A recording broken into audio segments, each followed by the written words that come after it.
இன்னைக்கு அம்மா வீட்டு தோட்டத்தில் கத்திரிக்காய், பழுத்த மிளகாய், நாட்டு தக்காளிலாம் தாங்க அறுவடை பண்ணியிருந்தோம். அம்மா வீட்டு தோட்டத்தில் வந்து பார்த்திங்கன்னா கத்திரிக்காய் ஏகப்பட்டது இருந்ததுங்க.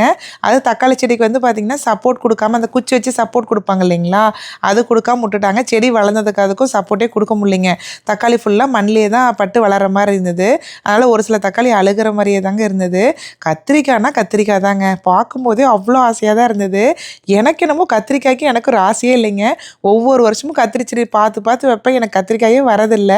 இந்த தடவை அம்மா வீட்டு கத்திரிக்காயை பார்த்தோன்னே ரொம்ப ஆசையாக போயிடுச்சுங்க. யூஎஸ் வந்தோடனே என்ன வைக்கிறோமோ இல்லையோ கத்திரி செடியை கண்டிப்பாக வச்சிடணும் அப்படின்னு சொல்லி தான் யோசிச்சுட்ருக்கேன். அம்மா வீட்டு தோட்டத்து பக்கத்துலேயே பார்த்தீங்கன்னா ஏகப்பட்ட மயில் இருக்குதுங்க. ஸோ அந்த மயிலெலாம் சாப்பிட்டது போக மீதி இருக்க காயெல்லாம் தான் அறுவடை பண்ணியிருந்தோம். இந்த டைம் பார்த்தீங்கன்னா ஒரு சிப்பித்தட்டை ஃபுல்லாக கத்திரிக்காய், தக்காளி, பழுத்த மிளகாய் எல்லாமே வந்திருந்ததுங்க.